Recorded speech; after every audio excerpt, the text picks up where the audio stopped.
Welcome to Nightlight. Step away from the mainstream and gather around as we enlighten the world and our realities and travel this cosmic journey we call life. Join us as we share with you and provide that beacon that can guide us all to a better way. Explore with us as we examine a metaphysical montage of spiritual insights, covering everything from the mundane to the magical, UFOs to unicorns, and everything in between. This is a time of awakening, of sharing and evolving, of spreading our wings and soaring on the cosmic breath of creation.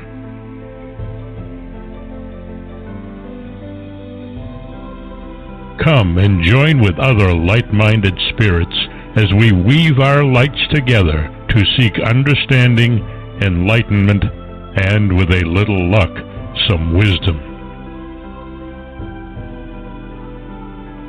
This is Nightlight, a reminder that you are never alone. And now, here is your host, the lovely, delightful, insightful, and all-around great gal, Ms. Barbara DeLong.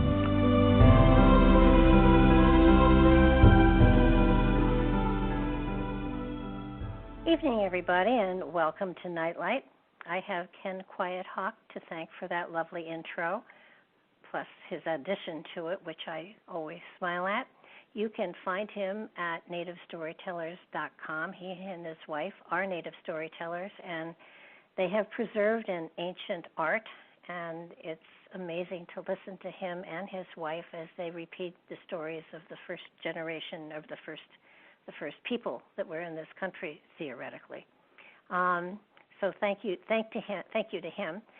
Tonight's guest I am so excited about.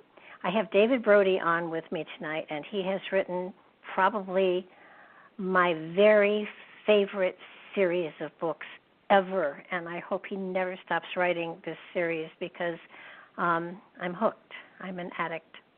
He is a Boston Globe best-selling fiction writer and author of 11 novels.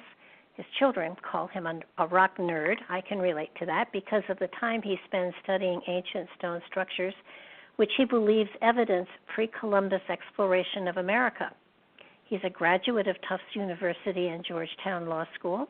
He's appeared as a guest expert on documentaries airing on the History Channel, Travel Channel, PBS, and Discovery Channel.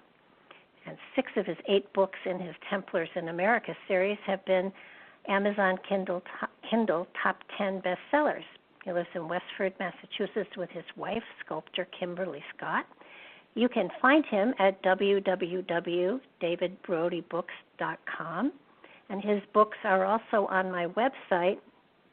If you go to the I highly recommend section, they're all there, and that will link you directly to Amazon, or you can go directly to Amazon, whatever suits your fancy. They are amazing reads, and I think what I love most about this series is that all of the artifacts that he uses as hints and clues to solving the problems of the characters that he has created are actual artifacts that have been found in this country and elsewhere. And without knowing it, you're learning a lot more about the history of America. The photographs in his books are actual photographs of the artifacts, many of them supplied by Scott Wolter. And they educate and amaze you as well as entertaining you. And I have found in my many years as an educator that the best way to educate is to entertain and slip in the facts when no one's looking. And that's exactly what he's done. And it's brilliant, and it's fun, and the character development is amazing. So welcome to the show, David. Oh, Barbara, thank you. That's a wonderful introduction. I hope I can live up to it, but I'm really happy to be here and spend a couple hours with you tonight. Oh, I'm looking forward to it, too. How did you ever get the idea to present the facts with a story to educate the public? I think it's fabulous. so you mentioned, I think, in my introduction, that I'm a lawyer by trade, and so one of the things I started doing about 20 years ago was writing legal thrillers, fictional novels in the genre of, say, John Grisham or Scott Turow. And I'd written 3 of them, and I was looking around for an idea for a 4th novel, a legal thriller. And my daughter was in 4th grade at the time and came home from school one day and said, "Daddy, I just learned who discovered America before Christopher Columbus." And I said, "Oh, you mean the Vikings?" She said, no, after the Vikings, but before Columbus. And she told me the story, a local legend of Prince Henry Sinclair and the Westford Knight. We live in the town Westford, Massachusetts, northwest of Boston. And she told me the story, and I'd never heard it before, but it's a local legend. We had just moved to town a couple of years earlier. And so I climbed the hill to go see the site and went to the library to read about it. And that was about 12 years ago, and I went down that rabbit hole. And I'm still down there 12 years later in desperate need of a change of clothes and a shower. But I'm still down there ferreting around and finding all this really fun information, these artifacts, these sites that indicate a whole area of hidden history that we weren't taught in schools. And when I read, I love to read historical fiction. I like you said, the best way to teach something is to entertain people and then slip in the facts when they're not looking, right? That's the fun way. So that's what I like to read. And so I thought, you know what? Instead of writing a legal thriller, this is such a fabulous story, I'm going to write historical fiction. And one novel turned into another, and I'm amazed that 8 books later, there's still enough material to keep writing. But there's so much out there that we just haven't, and I could probably write another 8 still. Hopefully I can. But there's so much out there, and it's fascinating. And I have so much fun with it. It's a real passion of mine, and I just love to do the research, and I love to do the writing. And I'm glad that people like yourself appreciate them. That means a lot to me. Well, I have to admit, I fact-checked you a lot in the first couple of books, and I guess I could be called a rock nerd too, because I am, into all of the stone structures and stuff like that. And you've done fabulous work on this stuff. You are definitely a rock nerd, no doubt about it, Barbara. Wear that badge proudly.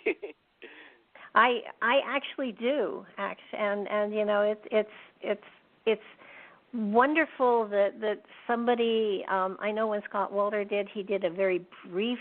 He did one of his series. He did a very short one on a couple of kids that had discovered a chamber that really looked like it was more like an initiation chamber for probably the Masons or something like that. It wasn't the stone chambers that are around here or that are at American Stonehenge. And America's Stonehenge is a fabulous place to go. It's got everything in one stop, but it's also thrilling to travel around New England and to see these stone chambers and stone walls just, at the side of the road, or people using them as garages or places to put their garbage cans, or to follow a stone wall 2 miles into a forest and find chambers there with upright stones and all sorts of things. I mean, I think one of the things that we said in the documentary that we did was that America has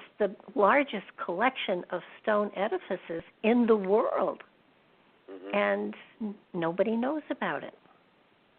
Right, and they're hidden in plain sight. I mean, we drive by these things all the time, like you said.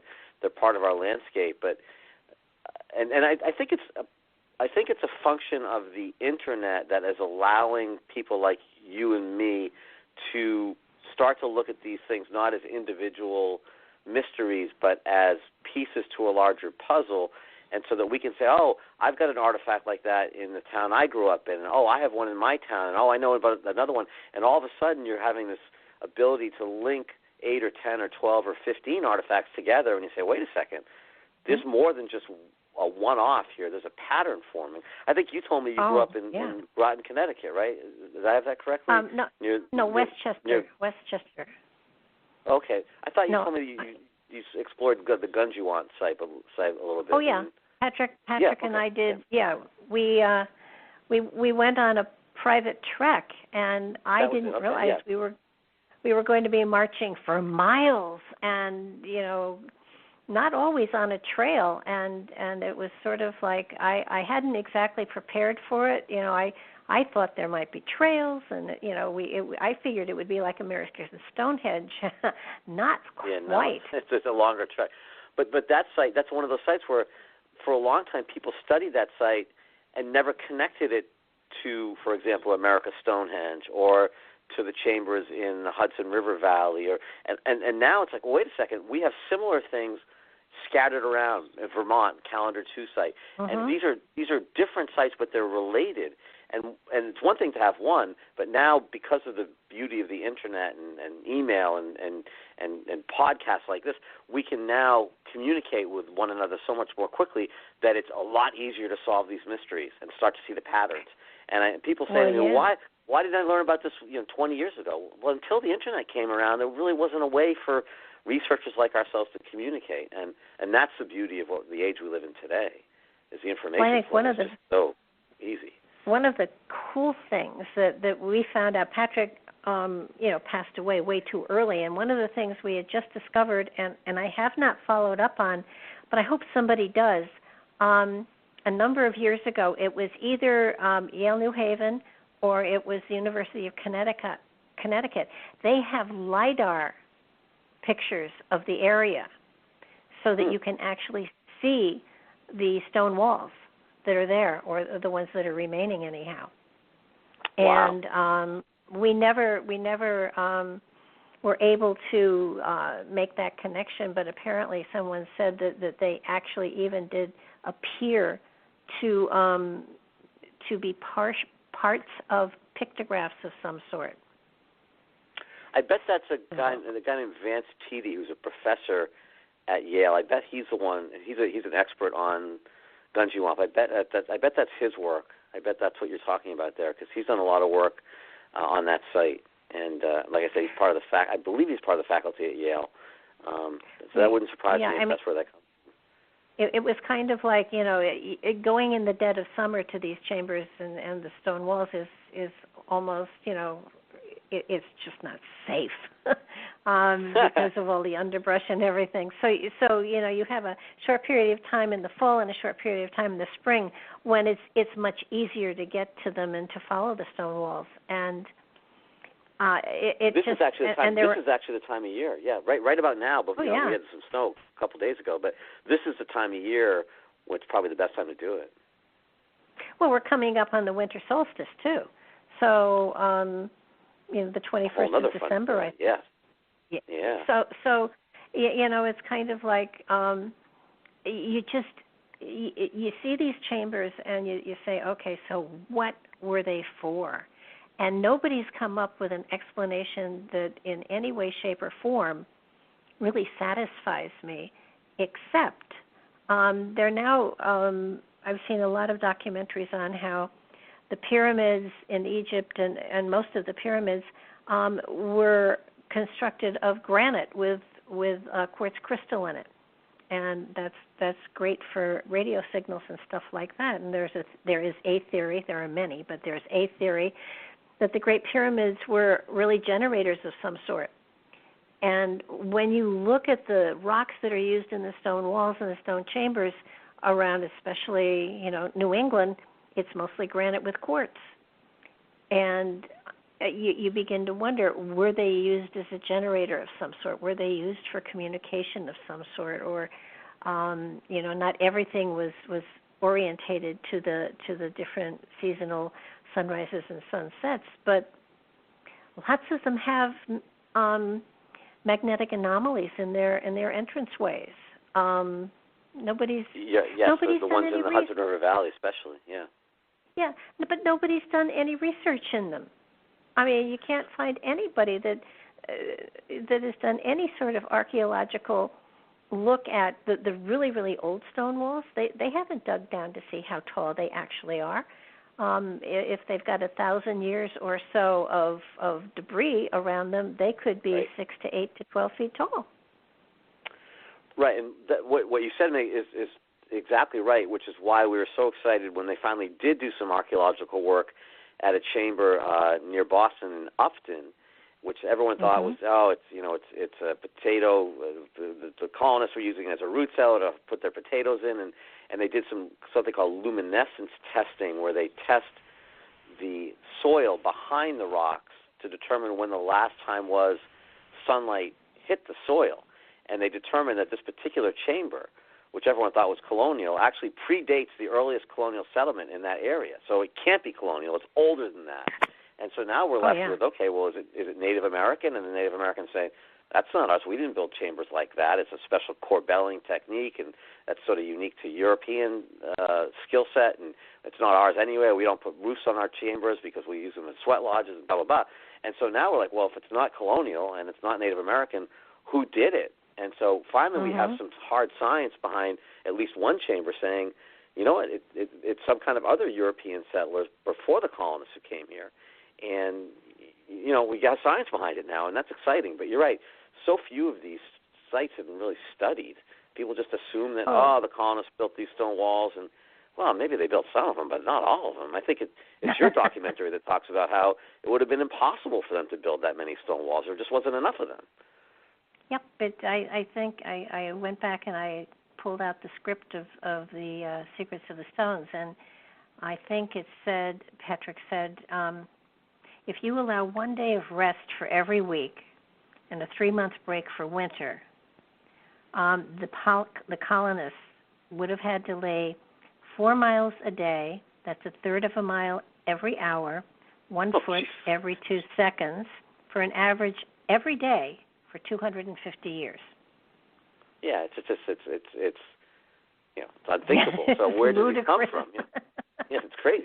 Yeah. So where did all these things come from? And you know, that until we get people to actually focus on that and ask the question, we're obviously never going to get the answers until we ask the question first. So that's the most important thing. Where did these come from? Then we can start researching them and studying them and, like you said, digging down and trying to do some archaeological work on them. But first we have to get people to realize that there's a mystery here that needs to be solved. And you know, it's exciting to actually be part of a growing wave of people who are interested in solving these mysteries. Well, you know, had Patrick lived, we were going to try to get some sort of legal we were going to try to get some sort of something passed with the government. If someone had one of these chambers on their property, if they maintained it, they got a cut on their property tax or something like that. Oh, that's a great idea. Yeah, like historical preservation. You get that if you have an old barn on your property, at least you do in Massachusetts. I don't know about other states. But, yeah, and you also get a tax break if you maintain your farmland and don't develop it. Mm-hmm. And, yeah, but this is definitely a kind of historic preservation, and there should be historic tax credits for these chambers as well as an old barn or whatever, right? That's a wonderful idea. Well, it made sense to us, and we were working up to trying to do that, but it was not something I was going to do alone. So, you know, I kind of stepped back and you know, hoped that there was another generation of people that were going to start to draw the attention to the chambers, because they weren't used as burials. They weren't used as root cellars because there was no cross ventilation and they had no doors. And somebody said they were birthing chambers for cattle and sheep. That's ridiculous. I mean, they're too narrow. The entranceways are too narrow for cattle to get in there. Yeah, somebody said that you know, you could. I don't know what chamber they had been in, but they said, 20 or 30 people could comfortably sleep in this chamber. Now, I didn't see many that were that. I don't think I saw any that were that big. So. No. I think I've been in. Well, I think there are about 200 left, and I've probably been into over 100 of them that are right in the area around where I live. Right. So, your area has the largest cluster, and it's not even the question of the size of the chamber itself. It's the entryway, the passageway that gets you into the chamber. They're not even wide enough for a wheelbarrow. So people will say, they were used for, you know, farming. Well, no, you would have to have a wheelbarrow go in there. They're not enough for a man or a woman to walk upright in, so that makes no sense. It just people wouldn't do it that way. What they are is they're narrow and they're short because they're designed, a lot of them, as you know, to allow the sunlight to come in at different times of the year, whether it's a solstice or the equinox or the cross-quarter day, and they have to have a low ceiling so that the sun hits at the right angle and whatnot. They're used to mark the changing of the seasons oftentimes. So, we have a general idea what we think they're for.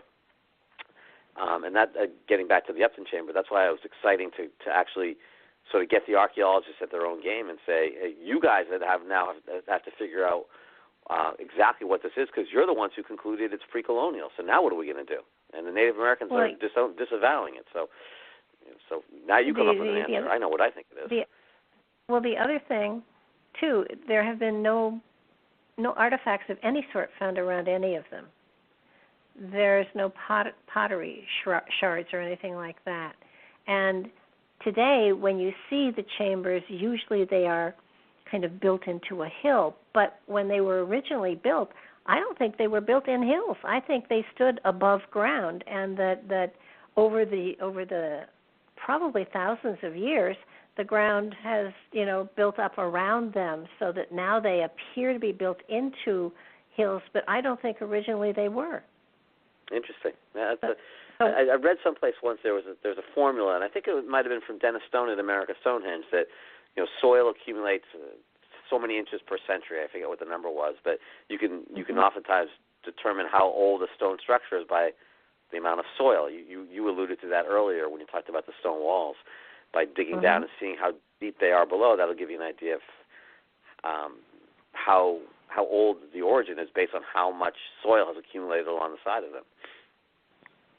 Well, and not only that, but if you look at the trees around these chambers, none of them are probably more than 100 years old. So that originally they may have stood above ground and without trees all around them, because the Indians, on a very regular basis, did burn down sections of the forest to refertilize the soil and stuff like that. So they may well have stood out on the landscape a lot more than they do now. And you just sit back. So what is your theory? You have a theory. What is it? On the chambers? So I think these chambers type, not the ones in America Stonehenge. I think that's older than this theory, but the Upton Chamber and I think the ones in the Hudson River Valley area and probably the Gunjuan site, I think they tie back to the Irish explorers made famous by the Brendan the Navigator legend.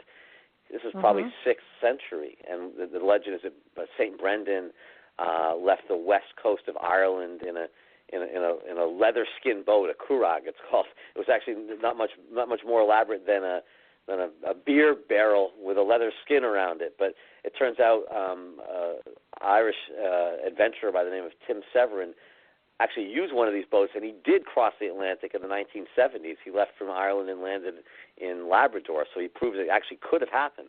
But this Brendan the Navigator legend, it talks about where he went and what he saw, and eventually ended up in the land of plenty, which could easily be America. These chambers are very similar to a lot of the chambers that we see in the British Isles, and particularly in Ireland. And there's a lot of evidence at the Gunjuan site in Connecticut, at the site I mentioned in Upton, that the cluster of evidence, the cluster of dates, whether it's carbon dating or carvings on the rock, they all seem to date back to around the time period of Brendan the Navigator. So it may have been that Irish explorers made it across the Atlantic, say, 1,500 years ago. And that would be surprising, but it's not unique. I think that there's been other groups back and forth. I think that the idea that the Atlantic Ocean is a barrier instead of a highway is an incorrect conclusion. I think that many groups of people over the centuries have come back and forth across, prior to the Vikings, prior to Columbus, obviously, and that the Celts, Brendan the Navigator and the Celts and the Irish may have been here and may have built many of these chambers. Well, it may have, absolutely. Look at the copper mines in Minnesota and Michigan. They've been mined for the last 9,000 years. Right, so that goes back even earlier to probably the Phoenicians, maybe the Minoans, but The idea of bringing in Europe, you needed not only tin, which we know they got from the southern coast of England, but also copper to make bronze. I mean, think of all the bronze weapons and artifacts and decorations and so much bronze. Where did all the copper come from? It didn't come from Europe. It didn't come from known areas of Africa. They just didn't have enough of it. And the natives tell us that for centuries and even longer, people have been coming from across the ocean to get copper out of the Great Lakes, as you said. Oh, yeah. Lake Superior. And what's really cool is that they are able to take a look at the quality of the copper and be able to tell you what part of the world it came from. And a great deal of copper that they found in Phoenicia and Sicily and certainly Rome does date back to North America. There's a famous shipwreck off the coast of Turkey called the Uluburu shipwreck, I believe, and that copper, people are pretty sure goes back to Lake Michigan just based on the purity. And it's a Phoenician shipwreck, as you said, and so it dates back about 3,000 years ago. But again, that level of purity is only found in Lake Michigan. So experts are fairly certain that copper came from the Great Lakes. And but it's the type of thing we see evidence like that, and yet it just sort of doesn't register. People don't really know how it fits into the established timeline, and so it just sort of gets ignored and discarded as if it didn't exist at all. And one of the things I think I bring to the table as a lawyer, as a trained lawyer, is we're trained to evaluate and weigh and analyze evidence. And I'm not allowed to just take a piece of evidence and say, oh, we're going to ignore this because it doesn't fit our theory of the case. We're going to make believe this doesn't exist. That's not the way it works. I'm sorry. If you ignore it, your opponent is going to hit you over the head with it. You can't just ignore the evidence. If there's a piece of evidence that's against your case, you have to somehow figure out a way. You have to either rethink your case, or you need to somehow figure out a way to explain it. You can't just say, put your head in the sand and say, I'm not going to look at that, again, because your opponent will.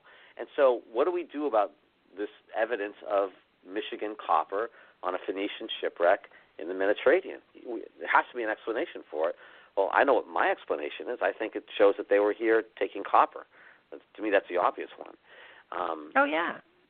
And that ties into that. That's the America Stonehenge. And I think those are the people, I think, who, and I know you had Dennis Stone on your show the other night, those are the people, I think, who were responsible for building the site up in southern New Hampshire, the America Stonehenge site. I think they were on their way to the Great Lakes. They stopped off near the coast in southern Massachusetts, southern New Hampshire, on the way up the Merrimack River from Massachusetts, and they built this site as a stopover point before they continued west to get the copper and bring it back to Europe. That's one heck of a stopover place, and it's amazing. Actually, it's amazing spot.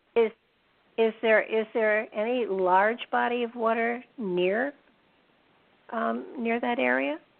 The Merrimack River comes within 6 miles of America Stonehenge, and Dennis tells me that in 3,000 years ago, water levels were different. There would have been a tributary taking you from the Merrimack River to the base of the hill that the America Stonehenge sits on, so it would have been navigable. But even 6 miles, even if there wasn't another small stream or whatever, 6 miles is not too far to traipse if you're looking for the perfect site. You want the hill, you need to, and I'm sure. And look, let's not put our heads in the sand ourselves. Obviously, whoever came over back then would have had to have somehow arranged some kind of safe passage with the natives, some kind of treaty, some kind of alliance. And the natives may have said, you can use this land here. We understand you want to be close to the river. Here's some land that you can use. We'll leave you alone. I don't think that the Phoenicians could have just chosen whatever land they wanted. They had to sort of negotiate it with the Native Americans. And so that site makes perfect sense. And it also is a fascinating site because on the summer solstice sunrise, these people we think were sun worshipers. They were worshipers of the sun god Baal. And so the summer solstice was the most important day of the year. That's the day when the sun is at its most bright and longest day of the year. So the summer solstice is the most important day for a sun worshiper. And on the sunrise, you can sit at the center of the America Stonehenge site and look at the sun coming up on the horizon, and of course it lines up on one of these massive standing stones, and that's how they were able to mark the sunrise. But if you could imagine yourself on a magic carpet, and if you're sitting in the middle of the America Stonehenge site looking at the sun, and you got on your magic carpet, and you took that magic carpet along the sunbeam to the horizon, at some point you'd cross the Atlantic Ocean, and you would pass through the arches at Stonehenge in England. So yeah, that is quite amazing. It's amazing. It makes the hair on the back of your neck stand up. My theory has always been that they reverse engineered the site in New Hampshire to line up on the summer solstice sunrise with the site in England, because they knew how important that site was. It was also a sun-worshipping site, and so that they reverse engineered the site in New Hampshire, and that's why they picked that location. They needed to have them in line on the summer solstice sunrise, and that site in New Hampshire was. And so I think that's why they chose it. If you look around at the trees in that area, too, they're all new growth. So that there must have been a time when it was cleared or there wasn't the overwhelming. I mean, I got hit by a tornado earlier this year, and I lost 2 oak trees, and both of them were over 100 years old. Now, I could just barely I couldn't put my arms around them and my fingertips touch. And if you look at the forest that so many of these stone chambers and stone walls, and even America's Stonehenge, they're young trees. They're not old. That's not old growth there at all. Right.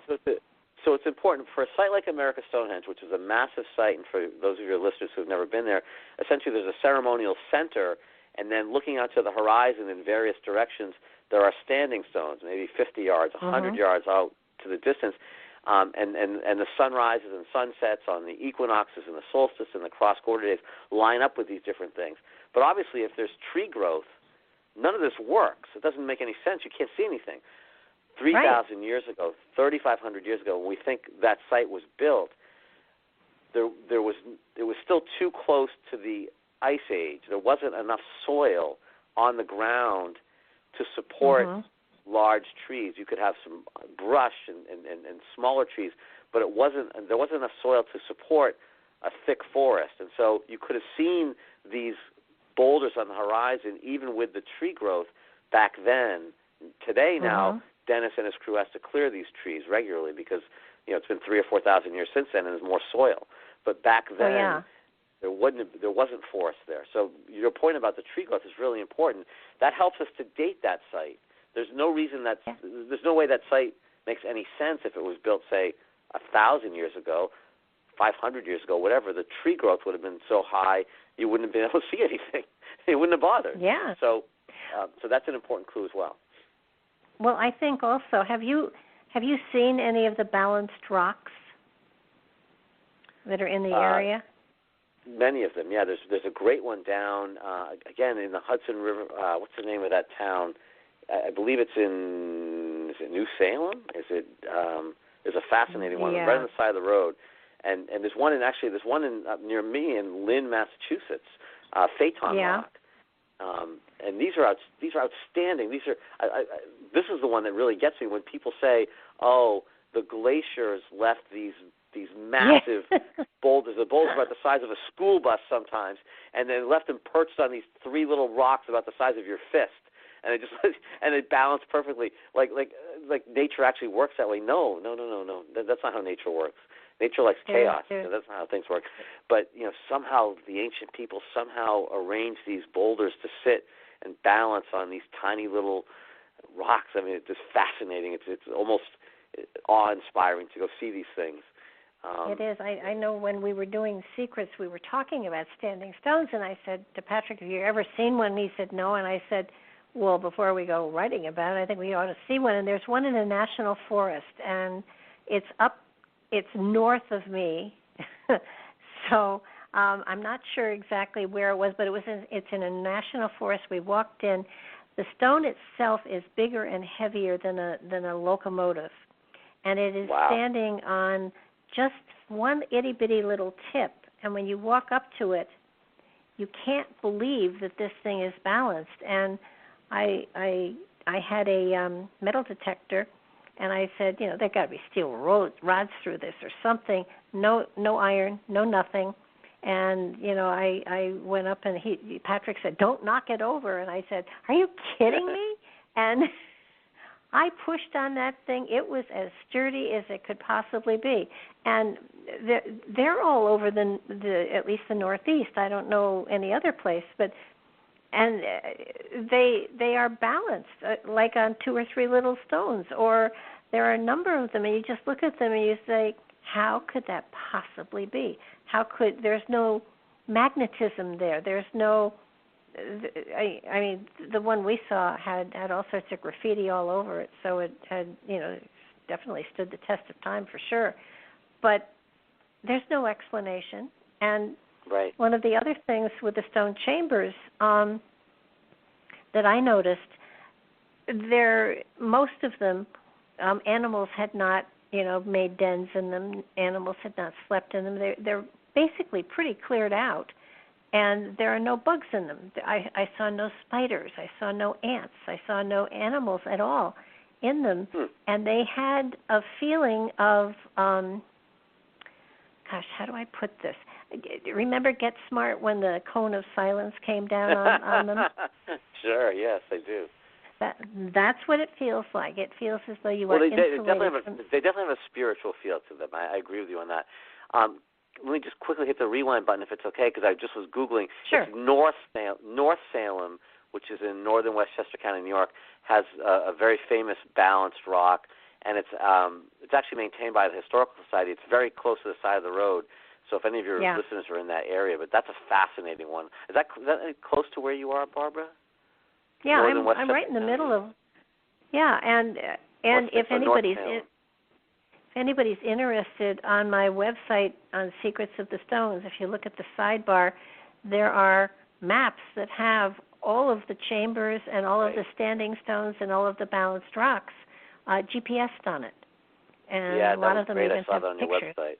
That's a great asset for people, because many of them are easy to get to. I mean, some are deep in the woods, but many of them, like this one in North Salem, it's literally right on the side of the road. There's a parking area there, and you get out of your car and you're 10 feet away. It's amazing. So, but you wouldn't know it unless you happen to go to some place like your website, Barbara, and you can find them on that. Yeah, that was. I just thought, there should be maps where people could find these things. So every time we went, I GPSed it and then I put it on the map. And a lot of people have written and that's said, the one in North Salem, by the way. It's 60 tons. I mean, if you imagine how much, that's bigger than any stone, I think, in the Great Pyramid. I mean, 60 tons is massive. So the idea that it just got dropped there, it's crazy. It defies explanation. Those chambers. Well, the largest stone in American Stonehenge is larger than and heavier than the largest stone in the Great Pyramid at Giza. Right. Yep, at 40 tons, I believe, what Dennis told me for that. And this perch boulder is even bigger. It's 60 tons. It's about the size of a minivan, and I think there's some even bigger than that. So. I think what really upsets me is that we have all of the when they teach in school we're gonna learn about antiquity, and they go immediately to Egypt, to Rome, to Greece, and they ignore the fact that I think that a lot of the stuff here in this country is older than the Giza Plateau, and yet they aren't teaching it in school, and it just blows me away. Graham Hancock, the author, is starting to talk about that. He's the first one I've heard really push that, the idea that the North American history may go back earlier than the European history and the Mediterranean history. So he's the first one that's sort of pushing that now. There have been whispers that have gotten louder and louder and louder that it goes back 10, 12,000 years. So it really can't go back further, because that brings I think 11,600 years ago is when people sort of recognized that the Ice Age ended. So it can't really go back further than that, because most of the country was under ice, or a large part of the continent was under ice. But yeah, if you start going back to then, and then you start getting back to the things, to Atlantis and some kind of advanced civilization in the middle of the Atlantic, and again, Graham Hancock's done a lot of work on that, and I've done some research on it as well. So that's another whole conversation. But somebody, left evidence of doing all these things. Who was it? Was it an advanced? People like to talk about alien civilizations. I like to say we don't need alien civilizations. I think we had an advanced civilization here on Earth. I think the Atlantean civilization could have done a lot of the things we talk about. We don't necessarily need aliens. We have an advanced civilization of humans.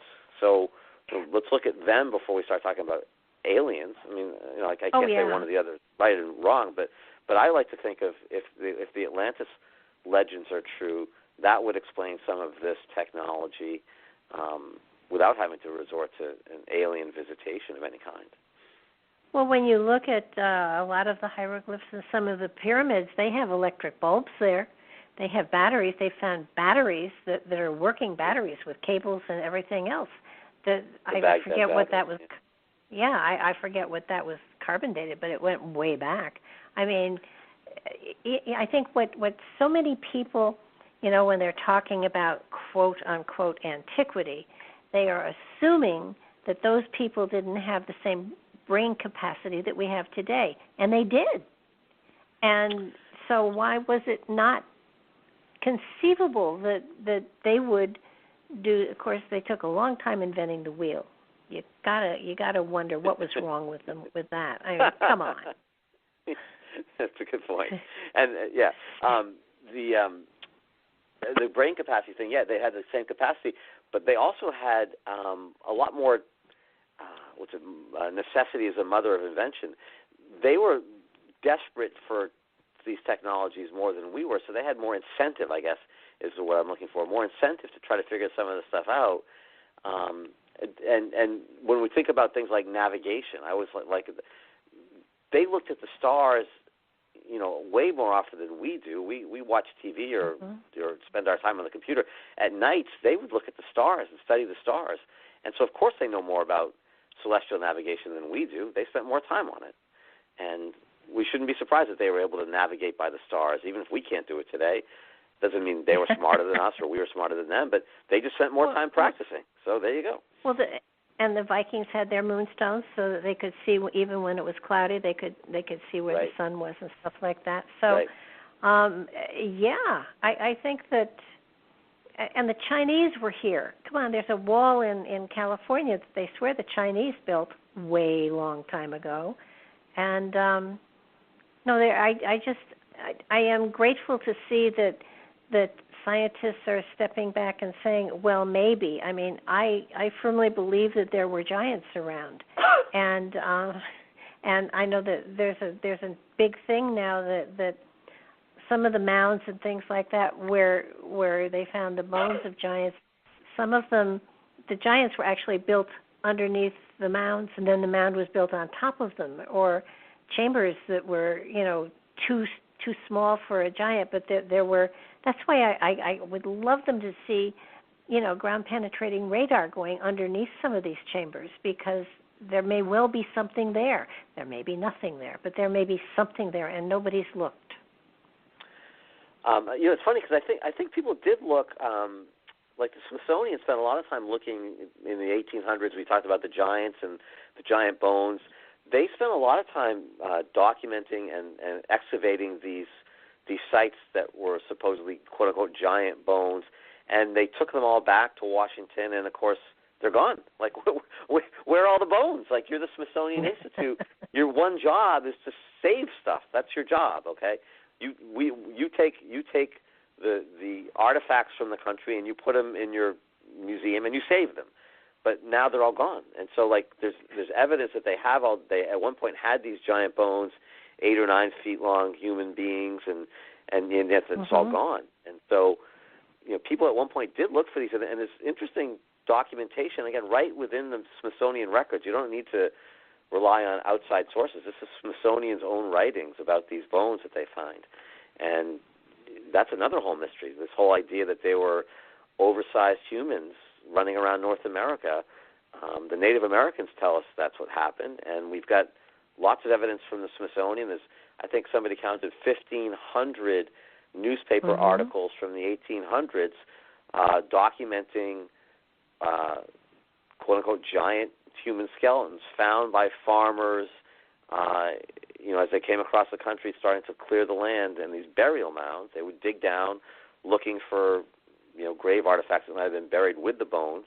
And the story is always similar, that they find these giant bones. They bring the surgeon and the judge of the town out to document them, and they all sign affidavits, and the Smithsonian comes and takes the bones away, and that's as far as it goes. And no one ever quite, eventually the bones decay because they didn't have climate control back then. But, there's a mystery there. And when we think about that, I'm sorry, go ahead. Wasn't there a curator at the Smithsonian that his job was to make sure that there was no evidence of anything pre-Columbus, and so he wanted to keep it? It wouldn't surprise me. Yeah. I've never heard that. Oh, I know that there's definitely there's definitely a conspiracy. Conspiracy.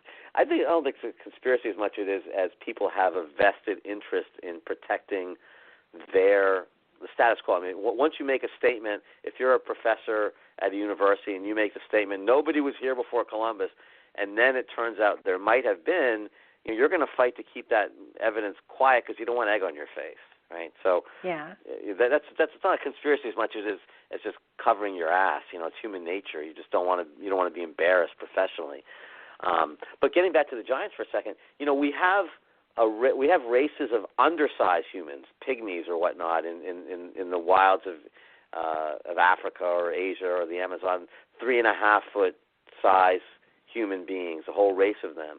So why shouldn't we have the opposite, a race of 8.5 foot size humans, either today, which we don't have, but at one point running around? It's sort of the opposite end of that same bell curve. And again, nature likes that kind of balance.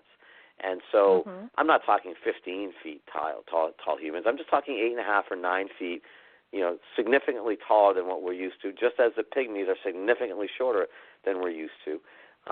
It shouldn't surprise us. The Bible talks about it, of course, and again, the Native Americans talk about it, and we find evidence of it throughout the annals of the Smithsonian. And it's nothing wrong with it. I mean, it's just one of those pieces of history that for some reason people don't want to acknowledge. And it doesn't change anything. It doesn't hurt anybody to have this, but let's look at it. It's interesting. It's a curiosity. It's fascinating in some ways. So. Well, look at the red-haired giants in Nevada.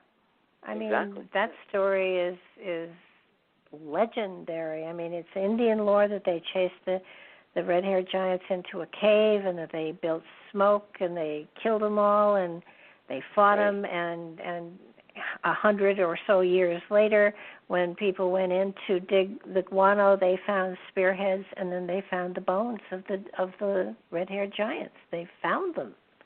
So. And I've always had a theory, and I can't prove it, but this goes back to what we were talking about earlier with the Phoenicians coming to America to mine copper. So Phoenicians, ancient Phoenicia is what we now know today as modern Lebanon, and the Bible. The race of giants that are in the Bible, that's where they lived, in the foothills of Lebanon. So if you're a Phoenician sea captain and you're going across the Atlantic to get copper, you're going to bring your biggest, strongest guys to carry the copper out, to mine the copper. So I've always wondered if the Phoenicians brought some of the giants, quote unquote, with them on these transatlantic journeys, and that some of them ended up staying, intermarrying with the natives here in North America, and that itself became the tribe of North American giants. That I always thought that, and there's evidence. There's something called the Grave Creek tablet, which I'm guessing you and Mark Eddy have talked about before. There's Phoenician writing and the bones of a 7.5 foot king. In that burial mound. So there's evidence that ties sort of the Phoenicians and the giants and the copper culture all together. So that's one of the possibilities also. Oh, definitely. I mean, it's really, the more you look at it, I wanted to go back to American Stonehenge too, to point out that the whole complex there is really built on a huge outcropping of rock. So yes, and that's another reason why the trees haven't grown, couldn't grow back then. Yes. Yeah. And New Hampshire has a lot of rock. New Hampshire, it's called the Granite State because there's so much granite there. There's a lot of rock there, but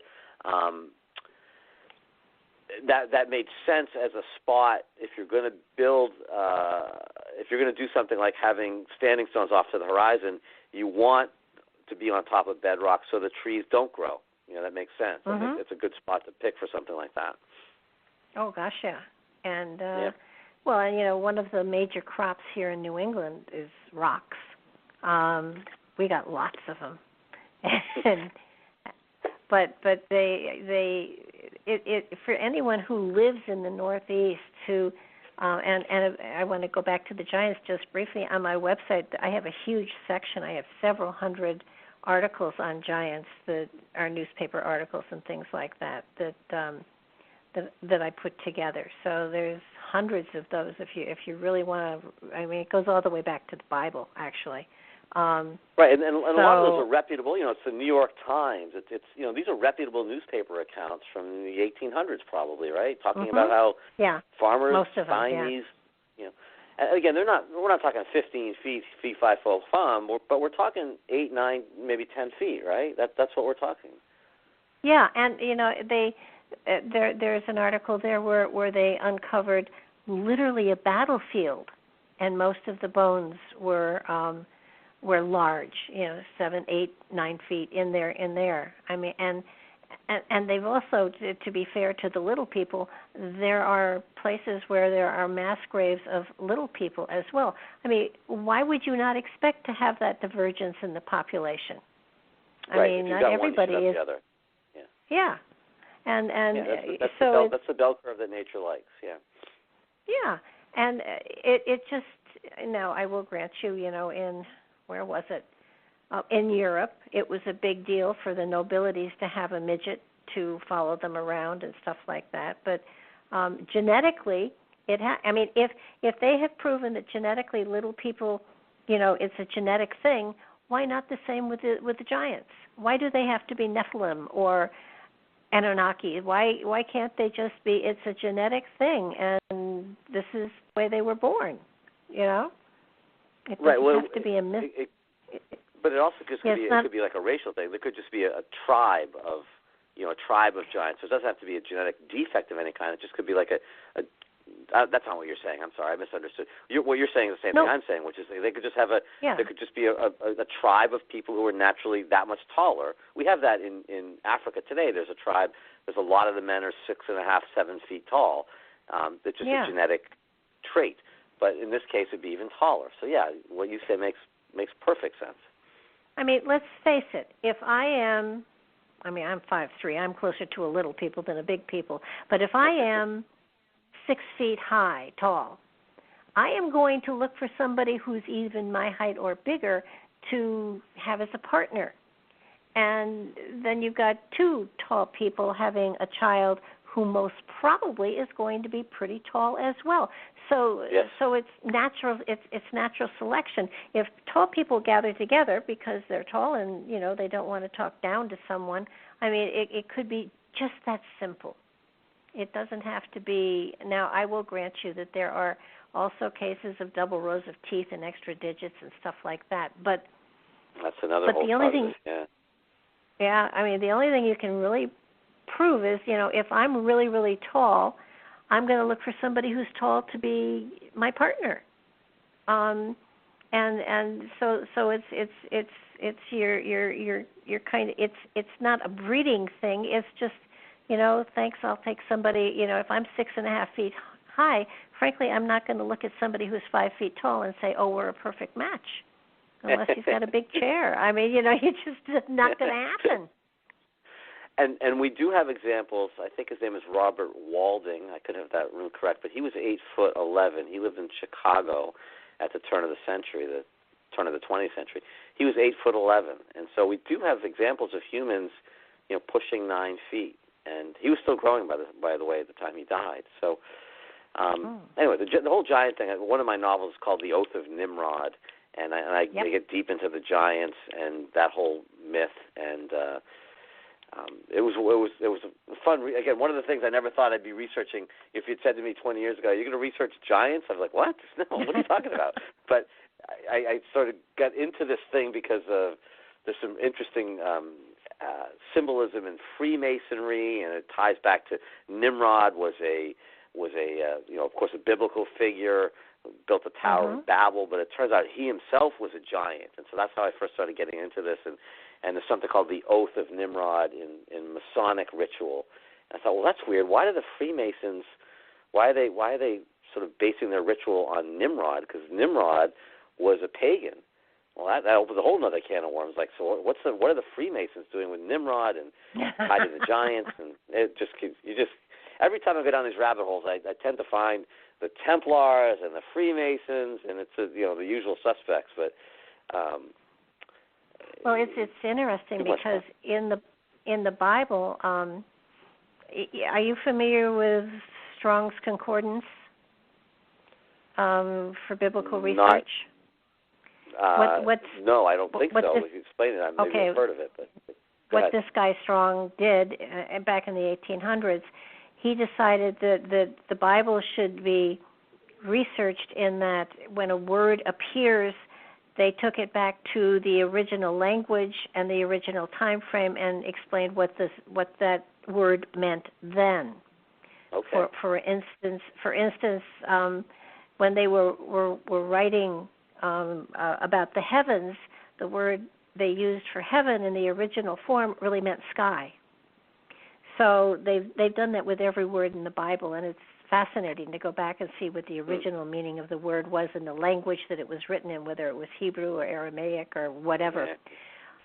The same guy did a Strong's Cyclopedia, and in that it talks about giants, and it was naturally assumed at that time frame that the writing of the Bible and everything was going on, that there were giants. And one of them was Noah, one of them was St. Patrick. There were a number of giants in the Bible that were just, it was not a big deal. They were just giants. It's kind of like saying I'm Italian or I'm Norwegian. It was like I'm a giant. It wasn't the big deal that it is.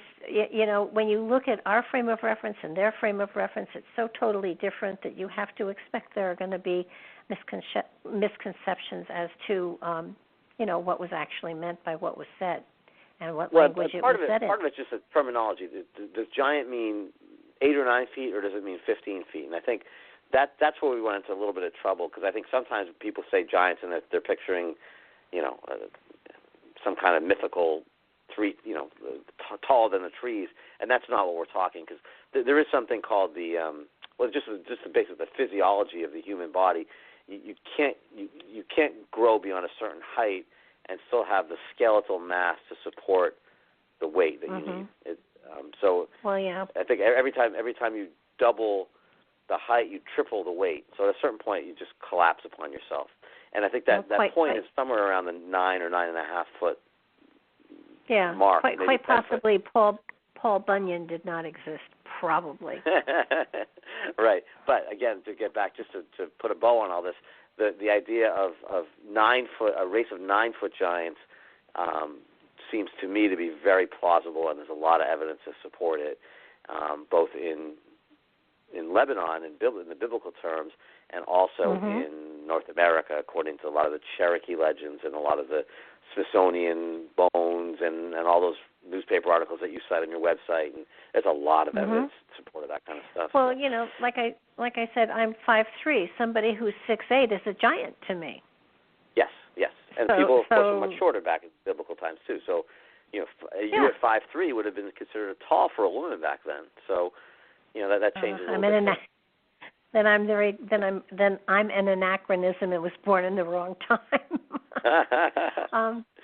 One thing that I was kind of curious about when you and I want to just kind of touch a little bit on your series of books, because they are so good. If you want to learn about some of the artifacts that are absolutely out there and validated and dated and speak of other cultures and other time frames that happened here in North America. These books are just a joy to read, and they're fabulous. But one of the sites that you research too, let me tell you. Well, there's one thing that you did avoid that I was kind of curious about, and that's Kincaid's Cave in the Grand Canyon. Did you kind of glaze over that and say, "Nah, this won't work," or is that the cave? That's the cave where, in the newspaper article in Arizona in the early 1900s talks about April 1st. Yeah. Yeah, I did talk about it a little bit in one of my, I think it was Powdered Gold, where my characters were out in Arizona and New Mexico. That was one of those things, it was such a one-off, there was just no other evidence. Just remind me, the Kincaid's Cave, is that the one that I think they had like Iranian or Persian artifacts in there? Remind me what was in there. It was Egyptian and Hindu, and it was Hindu, that was discovered. Hindu, yeah, it was Hindu stuff. Yeah. Right, so it was India and stuff. Yeah. Yeah, it was discovered by a guy who was charting the Colorado River for the Smithsonian. Right. And he reported it, and then they sent somebody out, and they took tons of artifacts from it, and then researchers trying to find out about it, the Smithsonian said, no, they never existed, they never had the artifacts. David Childress tried to find out information. He was shut down. Scott Walter tried to investigate it, and he chartered a helicopter, and he found that the airspace was prohibited. And so, it is another one of those cool mysteries that we maybe never will know the truth to. But the time that this cave was, I guess, carved, if you want the word, or I guess the cave was already there, and it was utilized. The level of the Colorado River was high enough so that you could kind of boat right up to it. But the cave is big enough to hold 20,000 people. It's huge. So I did write about this a little bit in my Powdered Gold novel, which is the third in the series, but I didn't go too deep into it just because, first of all, I haven't seen it myself, so I like to write about sites I've actually seen and artifacts I've seen. Oh, yeah. Because, it's more immediate. But I'm just not sure what to make of it. It's such an amazing story, and yet there's no other sites or artifacts that tie back to, Iranian or Hindu or Indian artifacts in this country. And so it was such an outlier, which is not to say it's not legitimate, but I just didn't know how to tie it into anything else in the story. Well, I think what I found amazing was that there was a Hindu god there, but then there were also mummies, and there were also giants. So it was like it was a mix of cultures that was stupefying. Similar to Burroughs Cave in that way, like an eclectic group of there's a little bit of something for everybody. So yeah. Well, Burroughs Cave, theoretically, he got gold stuff out, but I think all you can see are the replicas. The actual artifacts are no longer there, are they? I have some of the artifacts. Scott Walter and I together purchased a batch of them about 7-8 years ago, and so he has more than I do, but we both have some artifacts that were quote-unquote original Burroughs Cave artifacts. Whether they were authentic or not, I don't know, but they came from the cave. Now, again, how old they are and how they got to the cave, I'm not sure, but I do have some of the artifacts, and as does Scott. And Scott spent a lot of time studying them. And for your listeners who may not know, this is a cave in Illinois that was discovered by a gentleman by the name of Russell Burroughs, and I believe in the 1970s or 80s. And it was a really eclectic collection of artifacts, most of which seem to date back to around the 1st century A.D., and most of the cultures were Mediterranean cultures, but they weren't all the same. So there was Egyptian, there was Greek, there was Hebrew, there was African, there was all different kinds of artifacts, but they all seem to come from peoples who lived in the Mediterranean during that time period. And so the theory is, maybe one of these Phoenician trading ports or harbors that they had to flee for whatever reason, and everyone jumped on a boat and brought their own artifacts, and ended up in the Gulf of Mexico and came up the Mississippi River and eventually ended up in Illinois on something called the Embaras River, and that they brought all their things with them. It's an interesting story. But again, the collection of artifacts is so eclectic. There's so many different cultures represented by it. It reminds me a little bit of what you said about the cave in the Grand Canyon, where you have, Egyptian, and you have Hindu, and you have, giants, and it's like, well, wow, it's like it's such a story, But the Burroughs Cave thing is, I got a phone call a couple weeks ago from a woman who was part of a family that owned land, who made it sound like that they owned the farmland that the cave was on, and that they were keeping it secret. But she happened to stumble upon one of my books and was reading about it, and called me and said, did you know that you're actually right, and that we have this land, and we really do have this cave? And I was like, wow. But they don't want to go public with it. But I think most of us have sort of come to the conclusion that Russell Burroughs was less than forthcoming with his information, but that doesn't necessarily mean that the whole story gets thrown out. There might be pieces of truth to his story, and there might be some artifacts that are authentic that came out of that cave. Well, that's, and again, something that the kids aren't taught in school.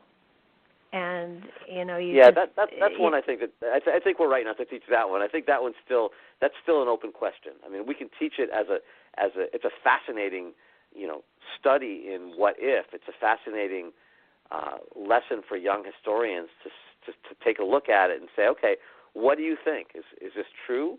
Is it possible? Is it just is it a hoax? What do you guys think? And it's a fun case study in that sense. And a really good exercise for young historians to use their critical thinking and analytical skills to try to determine what might have happened there.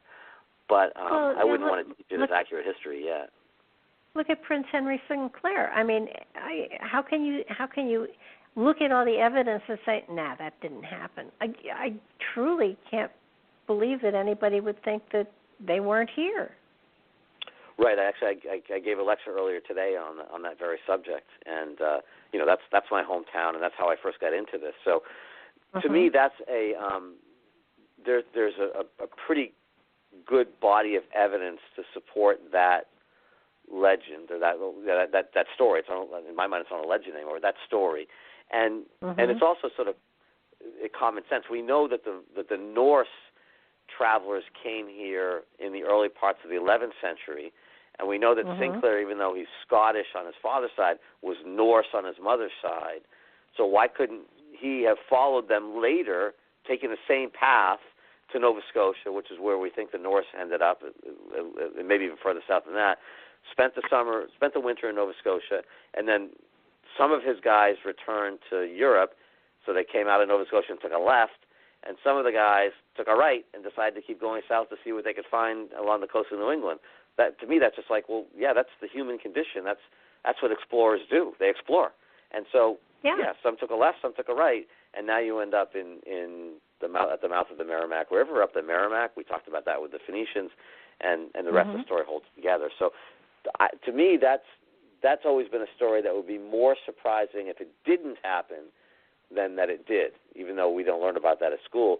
I remember being a second grader, raising my hand and saying to my teacher, she had a timeline on the board, and it had Leif Erikson in the year 1002, had Christopher Columbus in the year 1492, and I said, well, how come nobody came back in between? It seems like there was plenty of reasons to come here. I mean, there's timber that you needed to build your Viking ships. There were, if you think about Greenland, there's no timber in there, Greenland at all. A lot of Scandinavia has been deforested. We got Maine and Nova Scotia got great timber. There's fishing, there's trading with the natives. There's lots of really good reasons to come here. Why would you wait 500 years to come back? And I think the truth was there were waves of people coming back and forth, but they kept it secret. There was an economic advantage that they were taking, that they were availing themselves of, and so it's like your favorite fishing hole. You don't talk about it. You keep it quiet. And so, But I mean, there was definitely the copper to trade, but it was before fur trade and stuff like that. So why were they? I mean, I can see Prince Henry Sinclair coming because they were looking for land to settle. Although of course you've turned the Templar treasure into a fascinating addition to all of it, and the question still remains, what happened to the treasure? They had 13 ships. First, what is the Templar treasure? Is it gold and silver, or is it secret knowledge? Is it religious artifacts? Is it the Holy Grail, the Ark of the Covenant? Is it, ancient writings that reveal the truth about early Christianity? I mean, all of the above. Oh my gosh, the Templar treasure! We could do a whole show on that. And like you said, probably they were bringing it here. They were probably bringing it here to hide it, because remember the Templars were outlawed, and the church was after them, and they were looking for a safe haven, someplace to go and hide their treasures. Well, and certainly this wild country would have provided that for sure.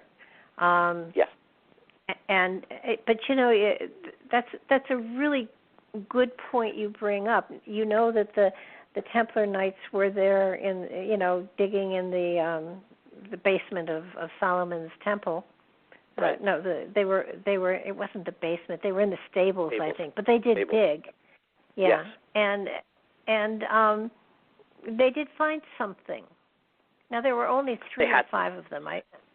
There were 9. There were 9 of them actually. There were 9. Okay.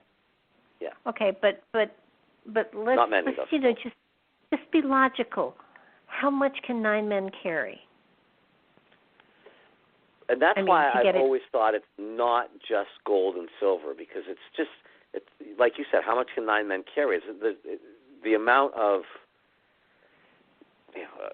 between the 2 of them, they carry 1 chest. So it's not enough there. But if you found something, just hypothetically, if you found the Ark of the Covenant, I mean, that's worth way more than its weight in gold, because what's that worth to the church? Or if you found hypothetically, the marriage contract between Mary Magdalene and Jesus, which is one of the things I've seen mentioned in the potential Templar treasure. Okay, that's worth, for blackmail purposes, huge amounts of money in Europe during the medieval times, if the church doesn't want that to come out. So that's why I think the Templar treasure, quote unquote, it's not just monetary. I think it's information or knowledge or artifacts that are worth more than their weight in gold. They eventually had plenty of gold too, no doubt about that. So, I mean, I could understand the marriage contract between Jesus and Mary. I can see how that could be what the priest at Rennes-le-Château found and was able to blackmail the church. Yeah. I can that one I can go with, but Ark of the Covenant, according to the Bible, anybody who gets close to it gets killed. So chances are they weren't lugging that around, because it was pretty big and pretty heavy, and it would have been pretty obvious. So, and yet the Templar treasure itself, by the time that happened, they had accumulated such amazing wealth that the king wanted the wealth, and he didn't want to pay his debt. So I can that at that time frame in the 13th century, I can see how that could be gold, that could be but I don't think I don't think that their treasure had anything to do with religious artifacts at that time. I think it was just a whole bunch of gold and jewels maybe and whatever. Because at that point... Yeah, I think that's definitely part of it. That wouldn't surprise me at all. There's a new book that just came out. Her name is Diana Muir. It's the Lost Templar Journals of Prince Henry Sinclair, Book 1, 1353 through 1395. So this is a woman who traces her lineage back to the Sinclair family and stumbled upon, according to her, the family journals starting in the 1300s going all the way up to the 1700s, and is releasing them sort of piecemeal. But the journals in the 1300s are basically Prince Henry Sinclair as a younger man, And talk about some really fascinating things, but talk a lot about how the Templars back then, they'd been outlawed, but of course just because you outlaw something like the mafia, that doesn't mean they go away. You outlaw people and they go underground, but that they were looking for a refuge, a safe haven in the Western lands to get away from the church. And it talks about them, with their treasures as well.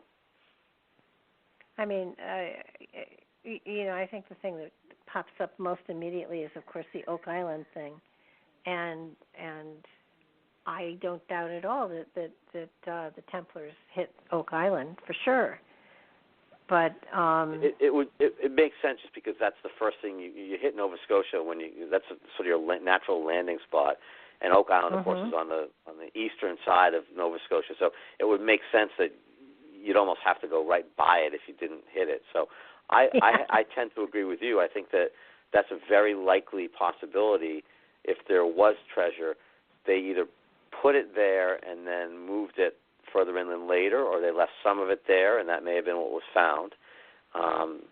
There's also in these journals that I just mentioned before, the later journals talk about how the founding fathers in the 1775-ish went up to Nova Scotia to retrieve the Templar treasure, because these were Freemasons, don't forget many of them, and of course the Freemasons are sort of the inheritors of the Templar traditions and perhaps secrets, and that they retrieved these treasures and used the treasures to fund the American Revolution.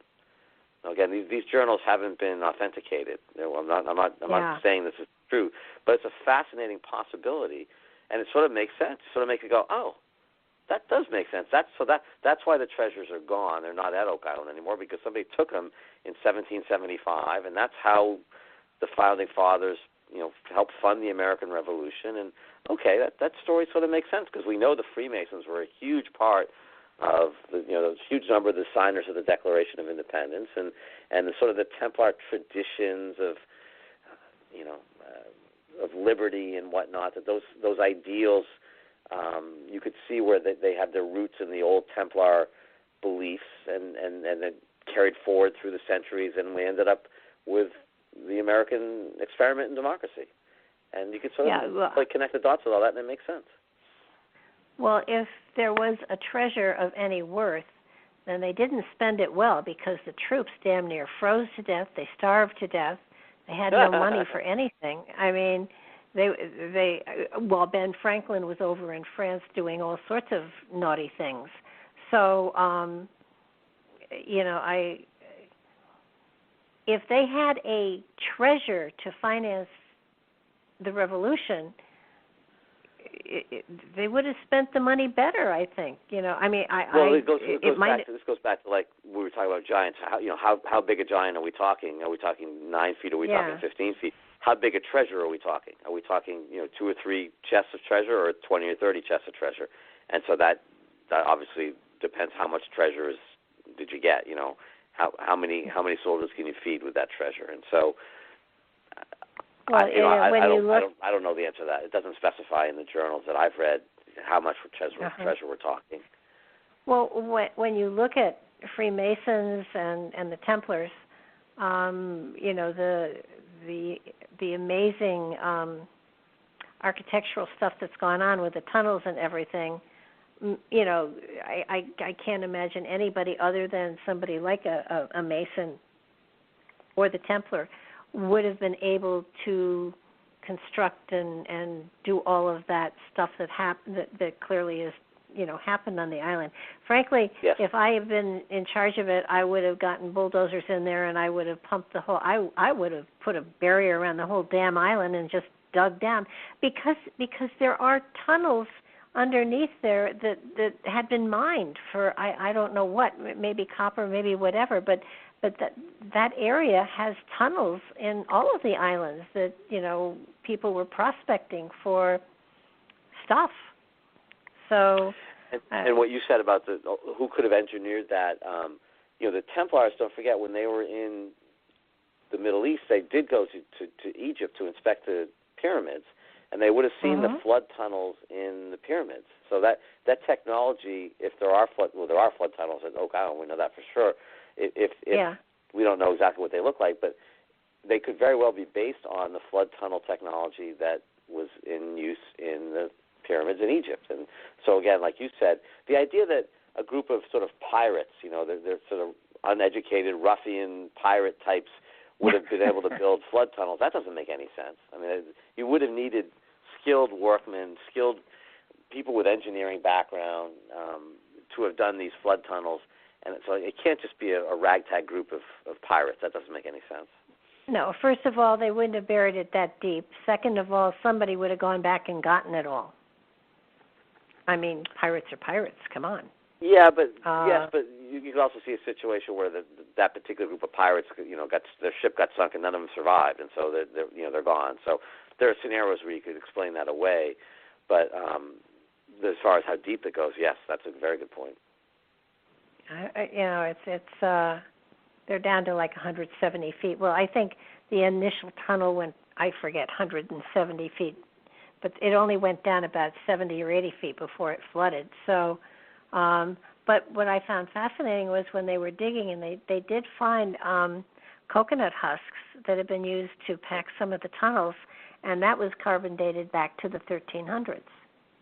To me, that's the single most compelling thing we've seen in all 5 seasons, 5+ seasons, is those coconut husks. The carbon dating, I totally agree with you. And the idea that a coconut would float its way up the Atlantic coast to Nova Scotia, a 600-year-old coconut, is like, which is what somebody said. Well, maybe it floated from the Caribbean. Like, really, a coconut? I don't think they float that far up to 3,000 miles or whatever. They had to import it. Now, this is a massive architectural thing that's going on there, that went on there. It wasn't something that was just a couple of guys that said, let's screw with the future. I mean, even a past president was in on trying to unearth whatever it was there. But it's a great mystery. Did you see the episode? Did you see the first episode last week? Yeah. Yeah, because what you said about building a cofferdam around, they are going to build a cofferdam around Smith Cove, not around the entire island, but like you said, we're going to block that whole thing off, and now I can dig where it's dry and see what's underneath there. So that's a step in the right direction for sure. I'll tell you, the whole thing has actually made me fascinated with getting a metal detector and going out and finding my own treasure, to be honest with you. He makes it sound easy. Every time he goes out there, he finds something. I don't know if it's that easy, but yeah, he finds something every time he goes out. Yeah, but some of them are very boring, and while being historically really appropriate and wonderful, not as thrilling as as treasure. And also he's probably out there for 6 hours, and they only show us the film of the last 60 seconds because who wants to watch a guy not find anything metal detecting? So yeah. Well, but he's actually very good. He's a well-recognized expert in that field. He's very good at it. I think what really gets me is if they had found anything of significance, it would have hit the newspapers. Yep, it has to, because it's a regulated dig. It's the government of whether it's Nova Scotia or Canada, I forget what it is, but yes, I've always said to people, if they find anything, then you're going to read about it because it has to be reported to the government, and they have no incentive to keep it quiet. They have to share it. And so if anything significant is found, we're going to read about it in the press months before we see it on TV. So they might find something minor, but they can't find anything major. No, their dig is done. Their season is over, and that's why we're seeing it. It's kind of like we see it after the fact. Yes. Yeah. And we would have read about it if they had found anything major. We would have known about it already. So I'm going to watch the rest of the season, but I also know that there's chances of them finding really anything amazing are pretty slim, because otherwise the secret would be out. They have to tell us. They have to tell the government. So. Absolutely. What do you think about the aspect of the bloodlines of the Templars going, way back? I mean, there's a big thing about the blood. I mean, in your book especially, the bloodline of Jesus and the bloodline of John the Baptist, because there were 2 bloodlines conflicting there for a great deal of time. Right. So, what do you think about the Merovingians claiming that they are direct descendants and stuff like that, and that there is a cabal now of the true bloodline that is working under cover to take over the world? Yeah, that's fun stuff for novels, and of course I have fun with it in my novels. But if there was a Jesus and Mary Magdalene bloodline going back 2,000 years, I mean that bloodline is so dissipated and watered down now. Probably half of the world's population, or at least the European population, would have that blood in them now, just because it's been so many generations. And so I don't necessarily think there's any kind of cabal of bloodline people. I think what's more interesting than the physical bloodline is the concept of the idea that Jesus and Mary Magdalene had children. And what's important about that is the idea that back then Jesus treated his wife Mary Magdalene as sort of an equal, okay, and that the importance of balance and the feminine aspect to a healthy relationship, whether it's a church or a marriage or a society, that even back then Jesus may have recognized, because he called her his most important advisor or most important, I forget what the terms he used, but he recognized her importance, Mary Magdalene's importance.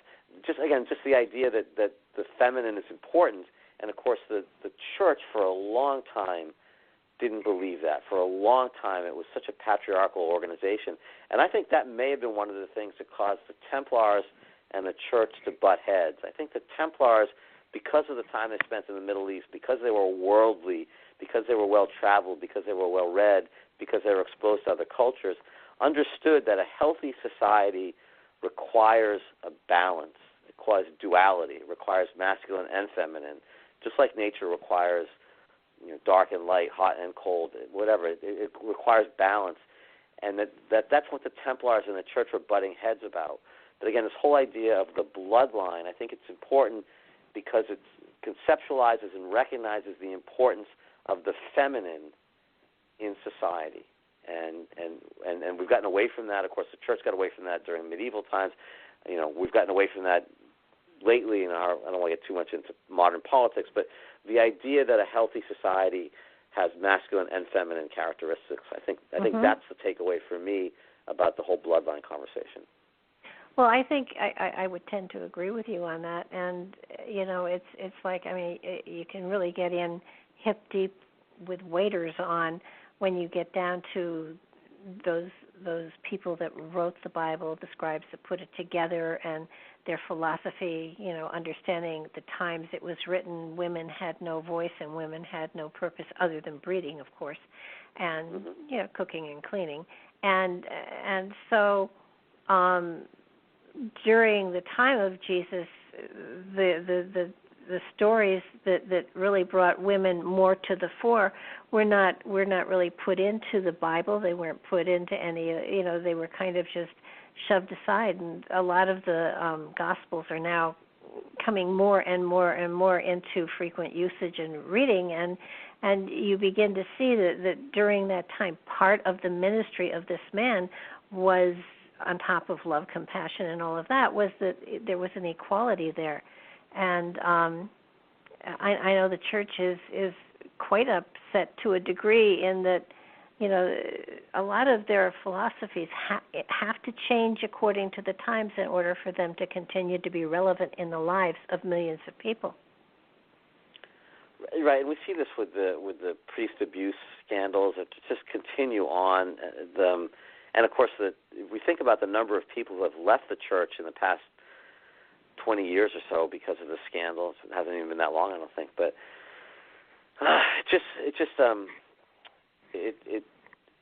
I think that when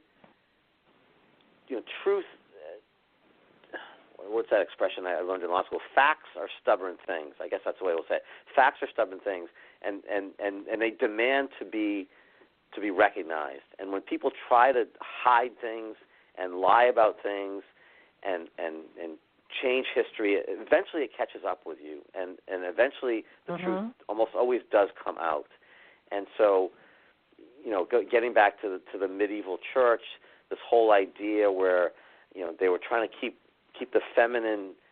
Let's think about a good example is healing. So a lot of the women in medieval times were healers, and they were educated in using how to use roots and herbs to heal the sick. Well, the church didn't want people being healed by medicine because they wanted people instead to go to church and make a contribution so the priest would pray for them to be healed. So there's an economic advantage to praying to be healed, even though it didn't work, even though the roots and herbs work better. So what did the church do? Yeah. They called these women witches, and they had them, prosecuted or hung or burned or whatever. These crones or whatever. They demonized them so that they were become cast aside. And again, so the church was doing these things not because it was right, but because it was self-preservation. And so that's when we get in trouble, obviously. But it's funny because we start getting into this too much, and we get down just go down a path we can never get out of. But it's fascinating to see some of the how the language has mirrored this. So when we talk about the word lunatic, that comes from the word lunar, which means moon, of course, and of course that's associated with a woman's menstrual cycle. But so a lunatic, a crazy person, is someone who's feminine, okay? and that's where that word comes from. And you see a lot of the words that we have, and you look back at the evolution of them, and they're also like heavy-handed by the church trying to make feminism or the female somehow evil or unstable or something. And that's just one example. The lunatic is just one example. I always try to use. It's a classic example of that. Oh yeah, it's a good one too. I know that there is a lot of. I mean, you do utilize the Templars shamelessly in all of your stories, which I love. And I think one of the things that in your book that keeps cropping up over and over and over again is that, and your characters are fabulous, and I just adore the way that you have developed them.